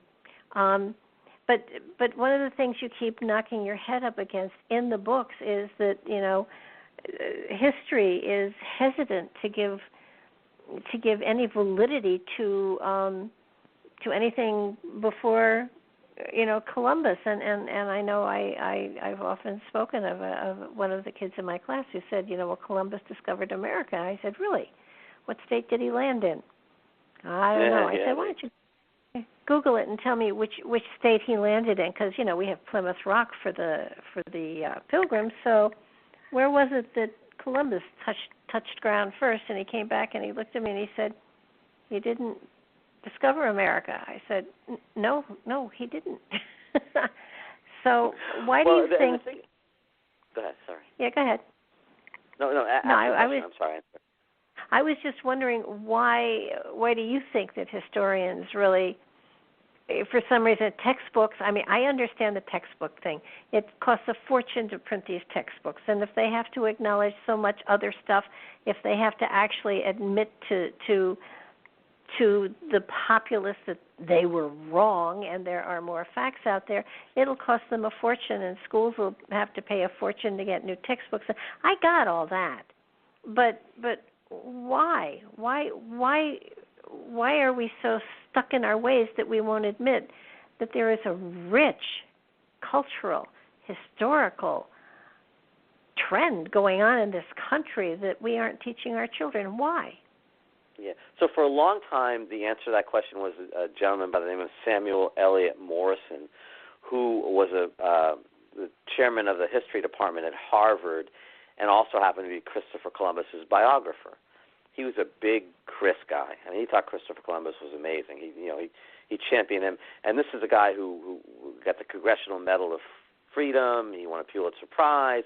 There's a statue of him in Boston Common. This guy Samuel L. Morison was really at the top of the academic pyramid. But he made it clear to anybody at Harvard, and by extension anybody in the Ivy Leagues, if you happen to want to promote someone like Prince Henry Sinclair or some other kind of alternative history that undermined his boy Christopher Columbus in any way, it was academic suicide. I mean, he was really vehement about that. That the rest of the theories were all bunk, and he would make it really difficult to get tenure or to do a dissertation for your PhD or whatever. So for a long time, for an entire generation, it would have been academic suicide for a historian or even an archaeologist to start looking at this kind of thing. Now, he's long since gone, and so that's changing a little bit. And we are seeing some changes. We are seeing more and more, documentaries on TV, Scott Walter's show, other documentaries, other books, and the ocean liner is starting to turn, and we are starting to see more and more people open to the idea of exploration before Columbus. It just takes time, though. But for a long time, that was the reason. And now this is just one of those things that, again, takes time to turn the ocean liner because there's just so much momentum build up in a certain direction. But we'll get there. I've seen it already in the last 10 years. I've seen a big change in people's attitudes when I give lectures and talk about this kind of stuff. At first, I would get people looking at me like, "What are you, crazy?" And now I get, "Oh yeah, that makes sense. Yeah, what you're saying makes sense," which is gratifying. Well, when Thomas Jefferson sent Lewis and Clark out to chart the way to the Pacific, he had given, I forget which one of them, a grand code that was developed in France, and he was told that he should, report back to him by any means possible as time went on.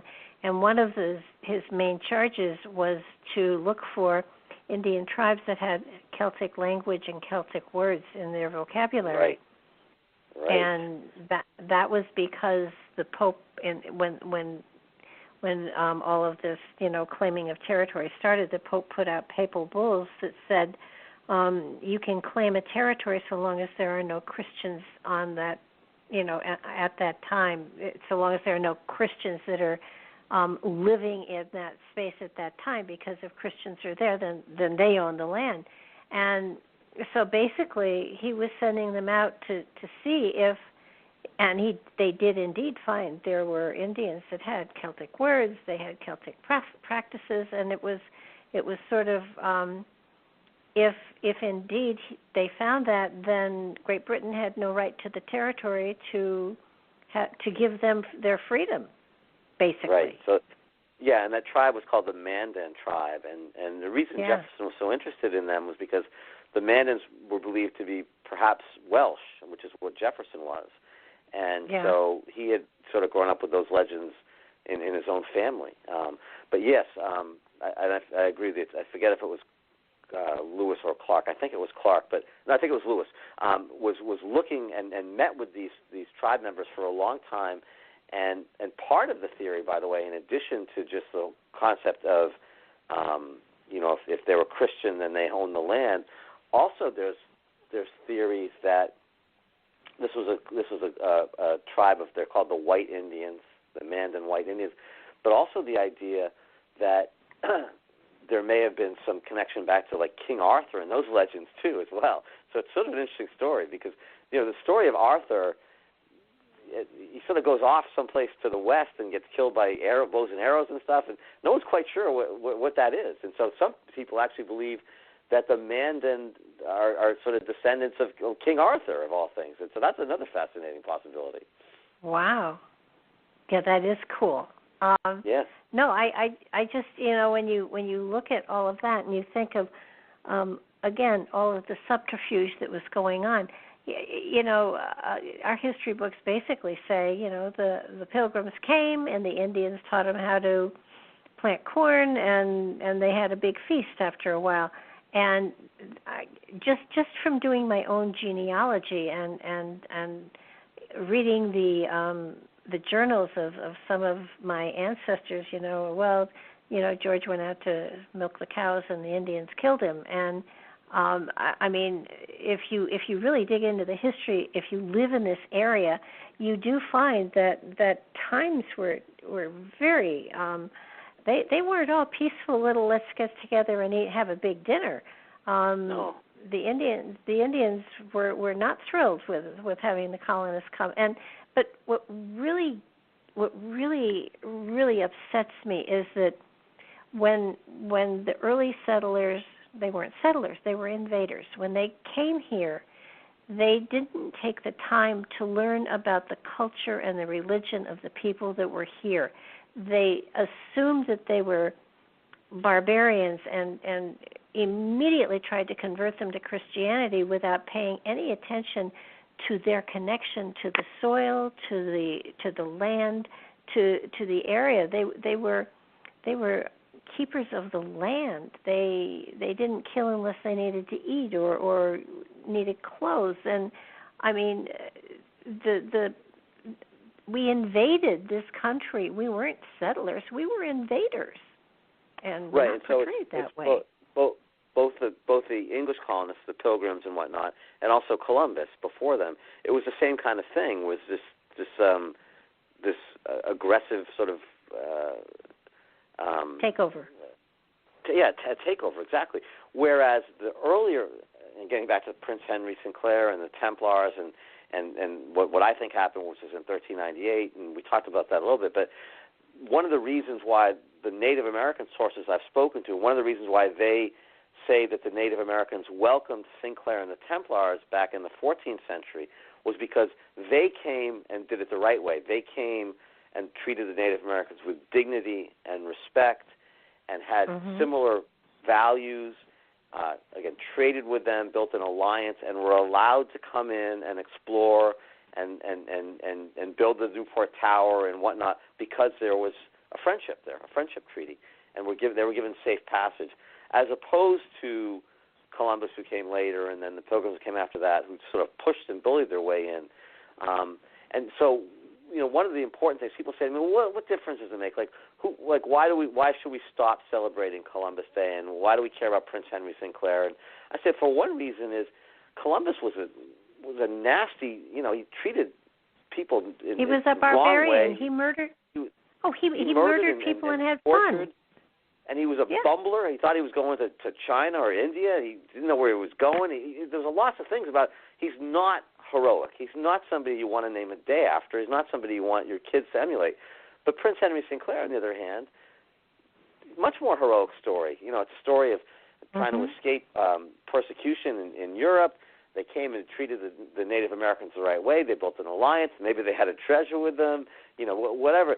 Maybe they were the roots of the founding fathers. I mean, that's a good story. Like that story is something that is more heroic. And so, to me, that's a story I would want my grandkids being taught. It's too late for my own kids, but that's a better story than the bumbling, barbaric Columbus. I mean, that's not a good story. Why are we worshiping this, or not worshiping? Why are we, looking up to this guy, idolizing this guy? That makes no sense. Well, the Westford Knight, I mean, really, really, really, it is.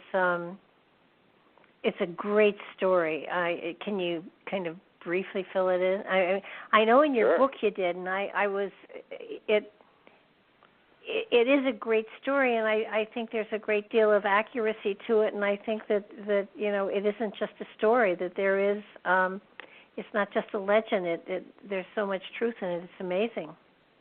Yeah, so Prince Henry Sinclair, he was a Scottish baron or lord, and he ruled in the near Edinburgh in Roslin. And by the way, his grandson is the one who eventually built Roslin Chapel, made famous in the Da Vinci Code and all that stuff. So he's part of that family, okay?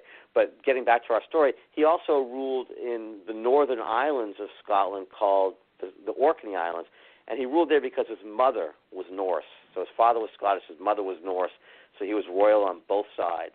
But because of his mother's Norse background, he probably had family charts and maps and, of course, the stories about how the Norse, a couple centuries earlier, crossed the North Atlantic, island hopped their way across the North Atlantic from Iceland to Greenland and eventually to Labrador and Newfoundland to what they called Vinland, which is someplace in, either Nova Scotia or New Brunswick or Maine or Cape Cod or wherever, okay? But they eventually found their way over here.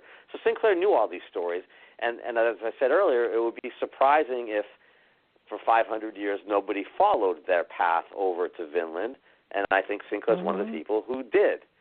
Then they came across, they spent the stories, they spent the winter in Nova Scotia with the Mi'kmaq, and then a bunch of them returned home, but some of them continued down the coast. And they got to the Merrimack River in northern Massachusetts. They came up the Merrimack. They probably had Native American guides, and they came onto a small river off of the Merrimack called the Stony Brook, which leads to a town called Westford, which is about 25 miles northwest of Boston. Westford happens to have the highest hill in northeastern Massachusetts, and again, assuming they had Native American guides, the Native American guides would have wanted to take them up this hill, which happened to be a gathering spot for the tribes in the area. It was considered sacred ground. And they brought them up here to show them the countryside, to view the land. And on the way up the hill, it's a very high hill, as I said. One of their guys, one of the Scotsmen, died. We think his name was Sir James Gunn. And as was the custom in medieval times, to memorialize his death, they carved an effigy in the rock ledge. And you can still today clearly see a medieval battle sword carved into the rock ledge. And we have older photographs and rubbings showing his shield and his shoulders and his head, and it's the shield that has the coat of arms that allow us to identify him as Sir James Gunn. But the battle sword is still visible today, and so that's the Westford Knight marker, and we've put plexiglass over the carving to try to protect it. And a couple of years ago, a local firefighter made a beautiful bronze statue of Sir James Gunn, and we've got signage there and stuff. But there are other artifacts in the area that seem to support the idea of Scottish exploration right around that time period.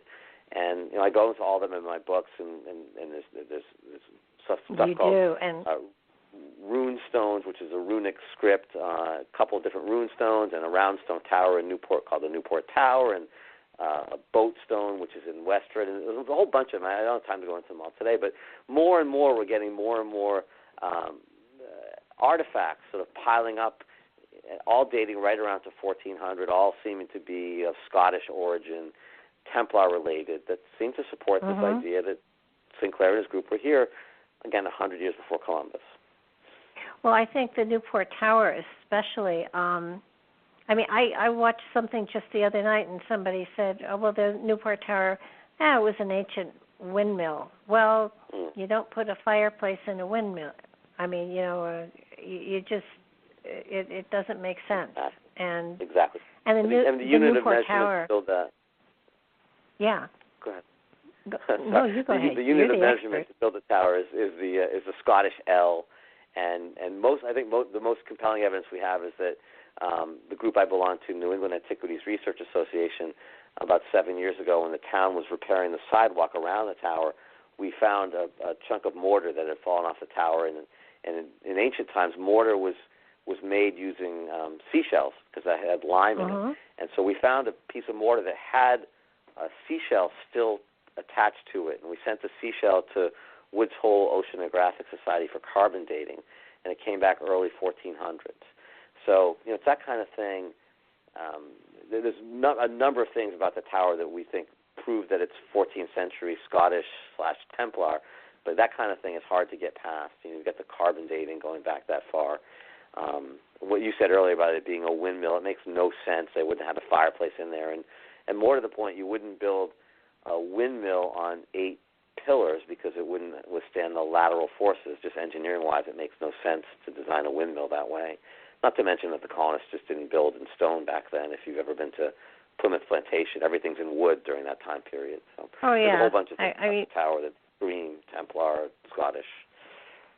Well, I think that's one of the things that, when you look at our colonial places that are preserved, everything's in wood. Even their fences were in wood, so that the colonials didn't build the stone walls. They built wood fences to keep their stock in and to keep their horses in and everything else. Right. You make that point in your documentary, and it's a valid one. And of course, it's sort of common sense. Wood's a lot easier to build with than stone. I mean, you'd use stone if you had to, if you had no more wood, like if you happen to be in Greenland or something and it's been deforested. But there's so much wood around. Why would you bother lugging these heavy stones? It's too much work. No, and it was the more you look at it, the more you see all of these colonial villages that are meticulously kept and nice little villages and all of that, and then you have these stone walls and stone chambers, and nobody's paying any attention to them. And And I know that the NEARA people weren't real happy with the fact that I put up the map with the GPSs. They felt that, that would tell people where to go to destroy them, and I countered with, no, I'm figuring if I draw attention to them, they won't deface them, they'll try to protect them. But so many of them have been pulled apart just because roads are expanding and they don't care. And it boggles my mind. There used to be over 800 of those chambers in the Northeast. Now we're down to about 200. Wow, is it that? I didn't realize it was that drastic. Wow, I didn't realize that. Yeah, and that number goes back 5 years, 7 years. So it could be even fewer. But to actually, I get the same feeling in the stone chamber that I get when you step into a crop circle. There is almost a buzz of some sort, and you do often smell ozone. So it's kind of like it has created an energetic of some sort, and it could be an earth energetic. I'm not saying it's extraterrestrial because I don't think it is, but there is an energy there that is quite profound, and can't put a finger on it. It's just, and the fact that there aren't in the ones I've been in, there are no bugs or animals or anything. Animals don't, use them as shelter or anything like that. And there are, especially in the in one section of New York, there are just so many chambers, and they, if it was a single chamber someplace, you could think, okay, so this was a ritual place, this was a place of offerings, this was a place of celebration. But there are so many of them that you kind of wonder, did every family have a little place to do their ritual stuff or whatever? But the Indians didn't do that. The Indians, they had lodges, but they were built out of wood. They weren't stone. And once in a while they did use stone, but they would always leave the roof off the top because they wanted to have these sort of vision quests, and they wanted the spirits to be able to come down and enter. And so they always had the roof off the top. So again, from the Native Americans I've brought to these sites, they said, no, we didn't do this. I brought a Native American tribal chief to the America Stonehenge site because some historians continue to insist that that's Native American. And what he said to me, he said, this site's amazing, but we didn't do this. And in fact, he said, and this is before he knew anything about it. And one of the things about the America Stonehenge site, for your listeners who may not have been there, there's something called a sacrificial stone. And we think that if it really was built by the ancient Phoenicians, we know that the Phoenicians, who are known in the Bible as the Canaanites, did sacrifice the children of their enemies to their sun god, Baal. And there's something called the sacrificial stone there that one of the possibilities is there was child sacrifice going on, as uncomfortable as that is. It's just one of the possible facts. And he didn't know anything about this. He had not read up on the site. He didn't know we were even going that day. But he walked over close to that sacrificial table, and he started almost having tremors, and he started sweating. He said, I've gotten really bad vibes from this place, and I need to move away. Like he could sense the evil in that. He called it the evil in that site. So he's like, there's no way we built this because I'm not even comfortable being here. But he sensed the negative karma of that site, which I thought was really fascinating. Yeah, when I was there, and we had read up on it, so we were very familiar with what we were seeing. And one of the things I wanted to see was the quote sacrificial table. I didn't get the feeling that it was people that were being sacrificed. I got the feeling that it was that large so that a thing like a cow or a bull could be put on that, and that the groove around it, yes, was to drain off the blood, just like a carving platter. But I didn't get the feeling that people were sacrificed. I mean, sacrifice to me is uncomfortable any way you look at it, but I didn't get the feeling that people were being sacrificed. I got the feeling that was where a large animal was put, maybe a deer or whatever, but I didn't, I just didn't get the feeling. I didn't get a spooky feeling. I got a feeling that it was an animal of some sort that was put there to prepare for it, to either dry the meat or for a celebration of some sort. Don't know which. But I'm not that in tune with that kind of stuff, so I didn't get a feeling either way. I'm sort of the left brain. I'm the lawyer doing the analysis. I'm not really that spiritual, but I just tell you what his reaction was, which really surprised me. The other interesting thing that happens at that site, and this is similar to what you said about the chambers and the animals living there, is we go up there a lot during solstices and equinoxes, and oftentimes there are groups of Wiccans or pagans, and they're there to celebrate as well. And oftentimes they'll do an offering to Mother Earth where they'll put down fruits and vegetables in a pile and leave them there as an offering. And often we'll come back the next day or the day after to watch, to try to catch one of the alignments on a sunny day or a sunny evening or a sunny morning. So we'll come back 2 or 3 days in a row.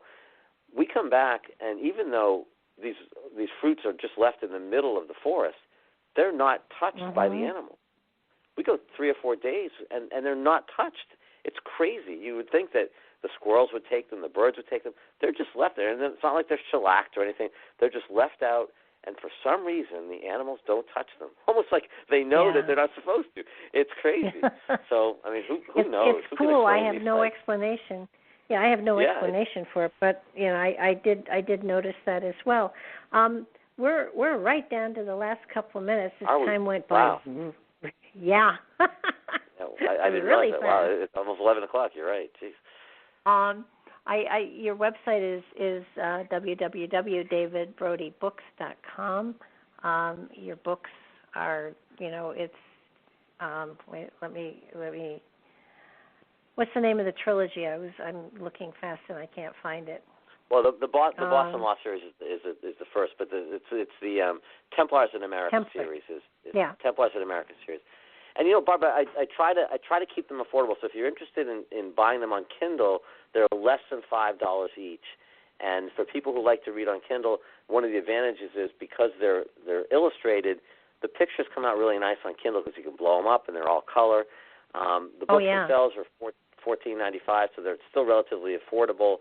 And again, the pictures in there as well. But again, I try really hard to keep these things within reach of most people because I'm so passionate about this, and I want people to read the books, and I want people to to study this, and I want people to call me up and say, we have a site in our backyard you have to come look at, and that's how the research grows on.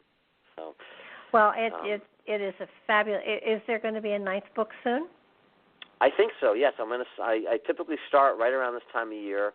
I have some good ideas already on what I want to do, and I'm just amazed that I'm on the 9th book already. I mean, I thought when I finished the first one that there was, lucky to be a second one, and yet the more time I spend looking at this, the more there seems to be that we don't know, which obviously makes more opportunity to write. So, I always make a point of reading whoever's I'm going to interview, of reading their book. In your case, I read all 8 of them. So, God bless you, Barbara. That's so great. Thank you. I was addicted, still am. So I want to thank you so very, very much. This has been such a joy, and we'll have to do this again. I would love to, and very much look forward to it. And thank you. It's an honor to have you as a host, and to be able to speak with you for 2 hours about this stuff because you're so knowledgeable. So I really do appreciate it. Oh, well, it's been my pleasure, and I want to thank you again, and I want to thank everybody for listening, and I want to thank everybody for paying attention to the history that isn't written about, because David does a beautiful job of giving